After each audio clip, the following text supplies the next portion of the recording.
जय हिंद। आप सभी का स्वागत है आपके अपने YouTube चैनल बिलोटी टीचिंग सेंटर में। तो आज हम लोग उपस्थित है इस सप्ताह के गणित के दूसरे क्लास में। Welcome to all guys in your mathematics classes. जो भी इस चैनल को पहली बार देख रहे हैं, इस चैनल को सब्सक्राइब करेंगे और जो सब्सक्राइब कर चुके हैं वो ज्यादा से ज्यादा अपने दोस्तों के साथ शेयर करेंगे इस वीडियो को। हम लोग पढ़ रहे हैं प्रश्नावली 1.2 वास्तविक संख्याएं और आपका मैथ का क्लास शुरू हो चुका है।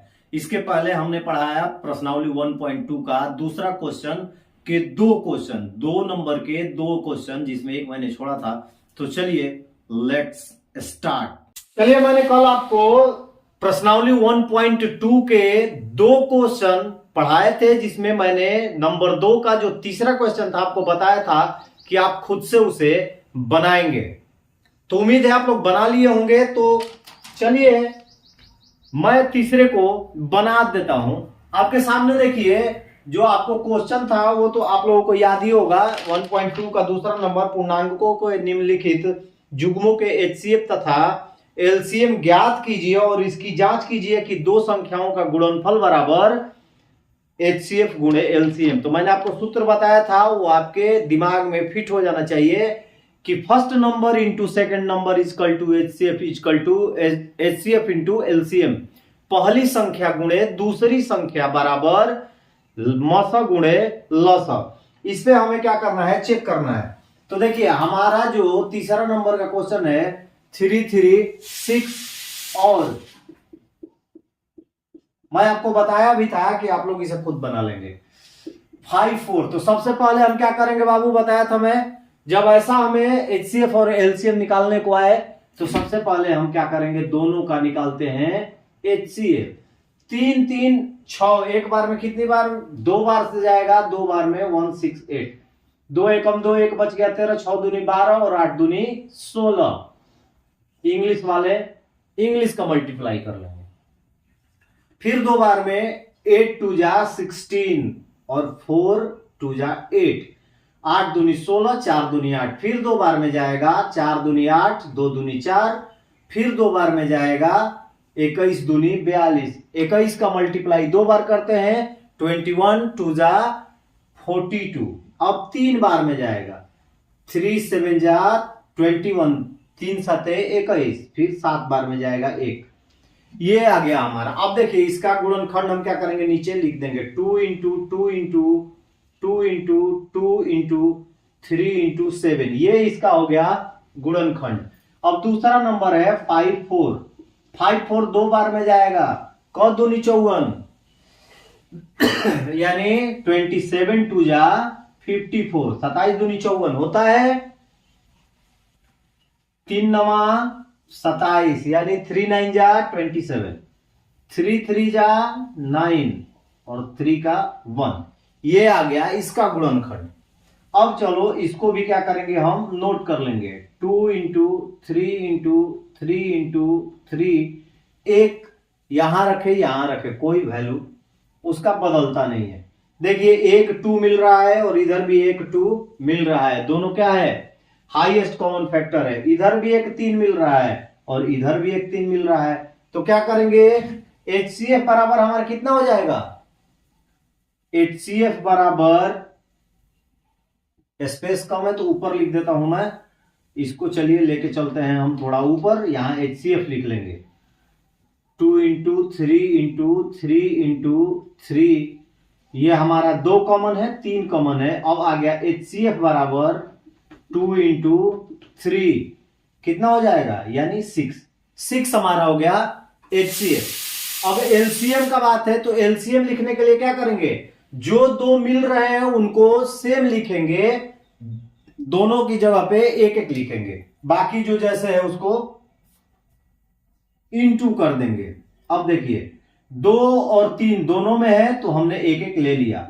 अब इसमें क्या क्या बचा है 3 2 बचे हैं और एक 7 बचा है। तो 1 2 3 और 7, और इसमें बचे हैं 2 3, 3 गुणे 3। यदि इसका मल्टीप्लाई आप करेंगे तो आपके सामने आ जाएगा 3024। ये आपका हो गया एलसीएम। ठीक है, इसको आप लोग यदि गुणा करते हैं तो आपका आएगा 3024। अब क्या करेंगे, आपको मैं बताया था, अब करेंगे जांच, यानी चेक करेंगे कि हमारा सही है कि गलत है। तो चलिए, पहली संख्या गुणे दूसरी संख्या बराबर मस गुणे लस। इंग्लिश वाले क्या लिखेंगे बाबू, इंग्लिश वाले लिखेंगे first number into second number is equal to HCF into LCM।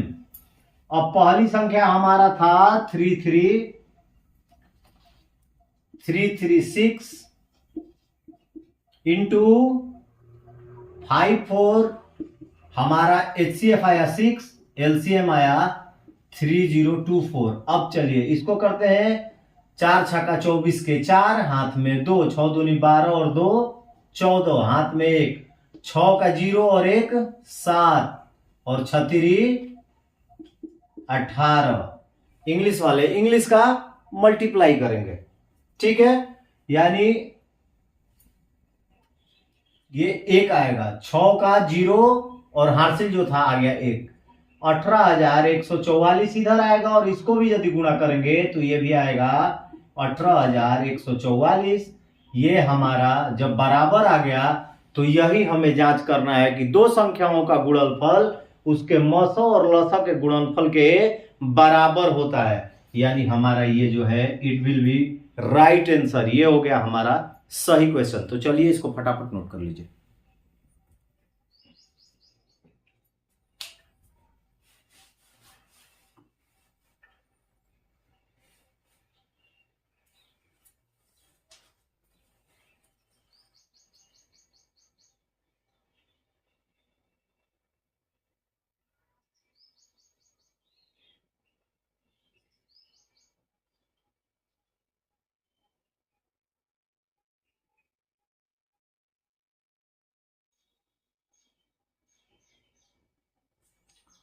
अब चलिए चलते हैं हम प्रश्नावली 1.2 के क्वेश्चन नंबर तीसरे पे। कहता है कि दिए गए पूर्णांकों को अभाज्य गुणनखंड विधि द्वारा HCF निकाले। क्या निकाले, अभाज्य गुणनखंड विधि द्वारा HCF निकाले।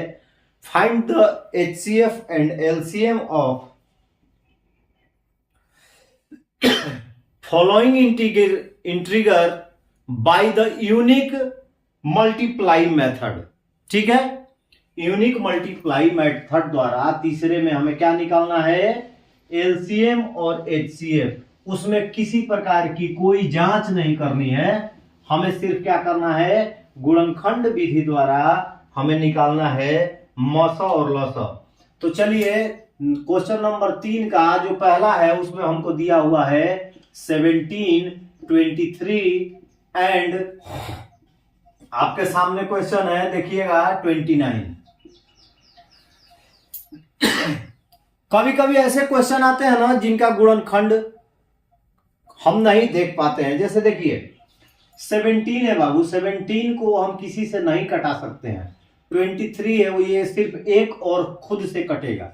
29 है तो 29 से एक बार में जाएगा, 23 से एक बार में जाएगा और 17 से एक बार में। अब देखिए हाईएस्ट कॉमन फैक्टर का जो नियम होता है कि यदि कोई भी मैच नहीं कर रहा है तो एक जो है, देखिए तीनों में एक मैच कर रहा है तो उसका HCF हो गया बाबू 1।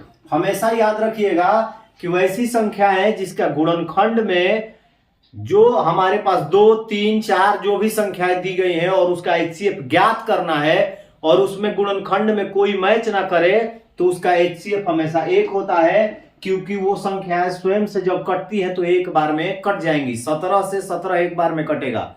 17 का मल्टीप्लाई एक बार करते हैं तो 17 आता है। 23 का मल्टीप्लाई एक बार करते हैं 23 आता है। 29 का मल्टीप्लाई एक बार करेंगे तो 29 आएगा। 37 का मल्टीप्लाई एक बार करेंगे तो 37 आएगा। तो 1 जो होता है वो कॉमन होता है, इसीलिए हमारा HCF क्या हो गया, 1 हो गया। दूसरा नंबर अब LCM है। LCM है, हमें टेंशन नहीं है, एक तो है सब में, एक का कोई मान गुणा भी करेंगे तो वही होता है। तो एलसीएम का यहां पे क्या करेंगे 17 इंटू 23 इंटू 29, यानी सीधे क्या करेंगे, सीधे सीधे इसका मल्टीप्लाई कर देंगे तो हमारा आएगा 11339। ये हो गया आपका आंसर। ठीक है, ये आपका पहला क्वेश्चन है। चलिए दूसरा क्वेश्चन, दूसरे की ओर चलते हैं। दूसरा हमारा जो क्वेश्चन है वो है 8, 9 एंड 25। 8 है, 9 है तथा 25। 8, 9 एंड 25 है। ये दूसरा किसका है, क्वेश्चन नंबर 3 का दूसरा है। ठीक है, ये दिमाग में रखिएगा। तो एचसीएफ निकालने के लिए सबसे पहले 8 को तोड़ेंगे 4 बार में, फिर 2 2 जा 4 और 2 1 बार में। ठीक है, दूसरा है 9, 9 जाएगा 3 3 जा 9, 3 1 जा 3। 25 जाएगा 5 5 5 1 जा 5। अब देखिए यहां पर आपको क्लियरिटी समझ में आएगी। जो भी गुणनखंड यदि हम लिखते हैं 2 into 2 into 2 into 1, 3 into 3 into 3 into 1, 5 into 5 into 5 into 1, तो अब आप देख लीजिए कि इसमें कॉमन कहीं ना 2, इसमें 2 है तो इसमें नहीं है, इसमें 3 है तो इसमें नहीं है, इसमें 3 है तो इसमें 5 है, यानी इसमें कॉमन जो है कुछ नहीं मिल रहा है। हमको कॉमन क्या मिल रहा है, 1 मिल रहा है। कॉमन क्या मिल रहा है, 1 मिल रहा है। तो हमारा एचसीएफ कितना हो जाएगा बाबू, एचसीएफ हमारा हो जाएगा 1। इसको आप मिटा लीजिएगा, मैं इसलिए घेरा हूं ताकि आपको समझ में आए। इसको घेरिएगा मत, ये आपका कॉमन फैक्टर 1 है। तो इसका एचसीएफ हो गया 1। अब एलसीएम के लिए क्या करेंगे, एलसीएम के लिए जितने हैं ना सबको सीधे सीधे क्या कर लेंगे, गुणा कर लेंगे। 2 इंटू 2 यहां लिखेंगे LCM, LCM 2 into 2 into 2 into 3 into 3, 5 into 5। जब इसको करेंगे तो मल्टीप्लाई करेंगे 25 50 25, 25 दूनी 50, 50 दूनी 100, 100 दूनी 200, 2 तिहाई 600, 6 तिरी 1800, यानी आपका एलसीएम जो आ गया वो होगा 1800, 1800 यानी 1800 आपका आंसर हो गया। 2 दूनी 4, 4 दूनी 8, 8 तिरी का 24, 24 तिया,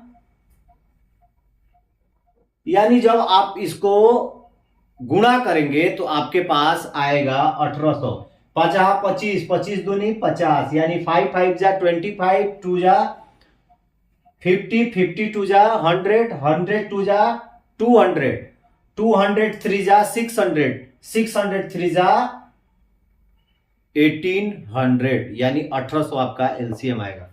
अब तीसरा इसमें का नंबर है, मैं बनाने वाला नहीं हूं, क्योंकि आप इसे खुद से बनाएंगे और कमेंट बॉक्स में कमेंट करेंगे कि आपका आंसर कितना आ रहा है।